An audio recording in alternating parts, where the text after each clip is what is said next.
ನಿನ್ನೆ ಗೋವಾದಲ್ಲಿ ನಡೆದಂತ ಘಟನೆ, ಕನ್ನಡಿಗನ ಮೇಲೆ ನಡೆದಂತ ಘಟನೆ ಒಡಲಿಗೆ ಬೆಂಕಿ ಹಾಕಿದ ರೀತಿ ಆಗ್ತಾ ಇದೆ. ಇದನ್ನ ಕರ್ನಾಟಕ ರಕ್ಷಣಾ ವೇದಿಕೆಯಿಂದ ತೀವ್ರವಾಗಿ ಖಂಡಿಸುವಂತ ಕೆಲಸವನ್ನ ಮಾಡ್ತಾ ಇದ್ದೀವಿ. ಏನು ಅನಿಲ್ ರಾಥೋಡ್ ಜೀವನಕ್ಕಾಗಿ ಒಕ್ಕೂಟದ ವ್ಯವಸ್ಥೆಯಲ್ಲಿ ಗೋವಾದಲ್ಲಿ 25-30 ವರ್ಷದಿಂದ ವಾಸ ಮಾಡಿ ಕಷ್ಟಪಟ್ಟು ದುಡಿದು ಟಿಪ್ಪರ್ ಲಾರಿಗಳನ್ನ ತಗೊಂಡು ದುಡಿದ್ರೆ ಸ್ಥಳೀಯ ಕೊಂಕಣಿ ಸಂಘಟನೆಗಳಿಗೆ ಹೊಟ್ಟೆ ಉರಿ ತಡಿಲಿಕ್ಕಾಗದೇನೆ ಹೈವೇಗೆ ಹೋಗ್ತಾ ಇರಬೇಕಾದ್ರೆ ಅನಿಲ್ ರಾಥೋಡ್ ಅವ್ರನ್ನ ಅಡ್ಡ ಕಟ್ಟಿ ಹೊಡಿತಾರೆ. ನೀವಿಲ್ಲಿ ಕೆಲಸ ಮಾಡಬಾರ್ದು, ನೀವಿಲ್ಲಿ ದುಡಿಬಾರ್ದು, ನೀವಿಲ್ಲಿ ಬದುಕಬಾರ್ದು. ಯಾರು ಇವರಿಗೆ ಸ್ವಾತಂತ್ರ್ಯವನ್ನು ಕೊಟ್ಟಿದ್ದಾರೆ? ಒಕ್ಕೂಟದ ವ್ಯವಸ್ಥೆಯಲ್ಲಿ ನಾವೆಲ್ಲರೂ ಬದುಕ್ತಾ ಇದ್ದೀವಿ. ಕರ್ನಾಟಕದಲ್ಲಿ ದೇಶ ವಿದೇಶದಿಂದ ಎಲ್ಲ ರಾಜ್ಯಗಳಿಂದ ಗೋವಾದಿಂದಲೂ ಸಹ ಇಲ್ಲಿ ಬದುಕ್ತಾ ಇದ್ದಾರೆ. ನಾವು ಯಾರಿಗೂ ತೊಂದರೆ ಕೊಟ್ಟಿಲ್ಲ. ಒಕ್ಕೂಟದ ವ್ಯವಸ್ಥೆಯನ್ನು ಅರ್ಥಕೊಂಡು ಒಟ್ಟಿಗೆ ಬದುಕೋಣ, ದೇಶವನ್ನ ಸುಭದ್ರವಾಗಿ ಕಟ್ಟೋಣ ಅನ್ನುವಂತ ಸಂದೇಶವನ್ನ ಕೊಟ್ಟಿದ್ವಿ. ಕನ್ನಡಿಗರ ಮೇಲೆ ಯಾರಾದ್ರೂ ದಾಳಿ ಮಾಡಿದವಾಗ, ಕನ್ನಡದ ಗಡಿ ನೆಲ ಜಲಕ್ಕೆ ಏನಾದರೂ ಕಂಟಕ ಬಂದಾವಾಗ ನಾವೆಲ್ಲ ಬೀದಿಗಿಳಿದು ಹೋರಾಟ ಮಾಡಿದೀವಿ. ಬಿಟ್ರೆ ವೈಯಕ್ತಿಕವಾಗಿ ಯಾವುದೇ ರಾಜ್ಯದ ಜನರ ವಿರುದ್ಧ ದಾಳಿಯನ್ನ ಮಾಡಿರುವಂತ ಒಂದು ಸಂಘಟನೆ ನಮ್ದಲ್ಲ. ಯಾಕೆ ಈ ಮಾತು ಹೇಳ್ತಾ ಇದ್ದೀನಿ ಅಂದ್ರೆ, ಅಲ್ಲಿಯ ಸರ್ಕಾರ ಬಿಜೆಪಿ ಸರ್ಕಾರ.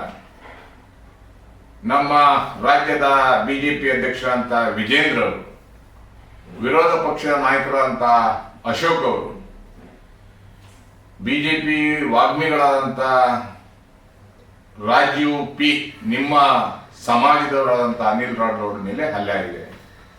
ಉಮೇಶ್ ಜಾಧವ್, ಪ್ರಭು ಚವಣ್, ಅನೇಕ ಜನ ಕಾಂಗ್ರೆಸ್ಸಿನ ಪ್ರಬಲ ನಾಯಕರಾದಂಥ ಪ್ರಕಾಶ್ ರಾಥೋಡ್, ಅನೇಕ ಜನ ಇದ್ದೀರಾ ಲಂಬಾಣಿ ಜನಾಂಗದ ಬಾಂಧವರು.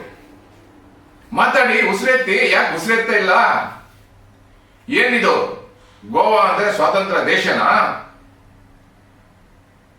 ಇಂಥ ಘಟನೆಗಳು ನಡೆದ್ರೆ ಖಂಡಿತವಾಗ್ಲೂ ನಾವಂತೂ ಕೈಕಟ್ಟಿ ಕೂತ್ಕೊಳ್ಳೋಕ್ಕಾಗಲ್ಲ. ಮಾನ್ಯ ಸಿದ್ದರಾಮಯ್ಯನವರು ಮತ್ತೆ ಗೃಹ ಮಂತ್ರಿಗಳು ಈ ಕೂಡಲೇ ಆ ಸರ್ಕಾರದ ಜೊತೆ ಮಾತಾಡಿ ಅವರನ್ನ ಬೆಂಡೆತ್ತುದ್ರ ಮುಖಾಂತರ ಕನ್ನಡಿಗನ ಒಬ್ಬನ ಮೈಯ ಮೇಲೆ ಕೈ ಹಾಕಿದ್ರೆ ಕರ್ನಾಟಕ ರಕ್ಷಣಾ ವೇದಿಕೆ ದಾಳಿ ಮಾಡಬೇಕಾಗುತ್ತೆ. ಎಚ್ಚರಿಕೆ. ಗೋವಾದಲ್ಲಿ 30% 30% ಕನ್ನಡಿಗರು ವಾಸ ಮಾಡ್ತಾ ಇದ್ದಾರೆ. ನಾವು ಪ್ರಯತ್ನ ಪಟ್ಟರೆ ಅಲ್ಲಿ ಸರ್ಕಾರವನ್ನ ಕಡಿಯುವಂತ ಕೆಲಸವನ್ನ ನಾವು ಮಾಡಬಹುದು. ಎಚ್ಚರಿಕೆಯನ್ನು ಕೊಡ್ತಾ ಇದ್ದೀವಿ.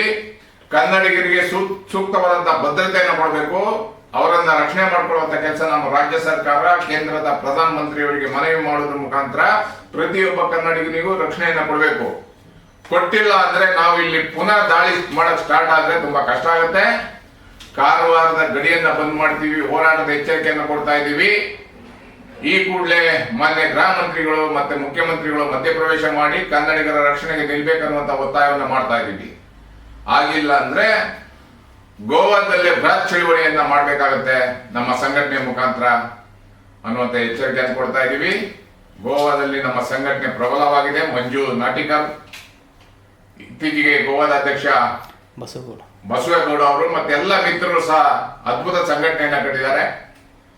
ನಾವು ಸಹ ಕರ್ನಾಟಕದಲ್ಲಿ ಹೋರಾಟ ಪ್ರಾರಂಭ ಮಾಡಬೇಕಿದ್ರೆ ಮುಂಚೆ ಸರ್ಕಾರ ಎಚ್ಚೆತ್ತುಕೊಳ್ಬೇಕನ್ನುವಂತ ಒತ್ತಾಯವನ್ನು ಮಾಡ್ತಾ ಇದ್ದೀನಿ. ನಮಸ್ಕಾರ. ಗ್ಯಾರಂಟಿ ನ್ಯೂಸ್, ಸುದ್ದಿ ಖಚಿತ, ನ್ಯಾಯ ನಿಶ್ಚಿತ.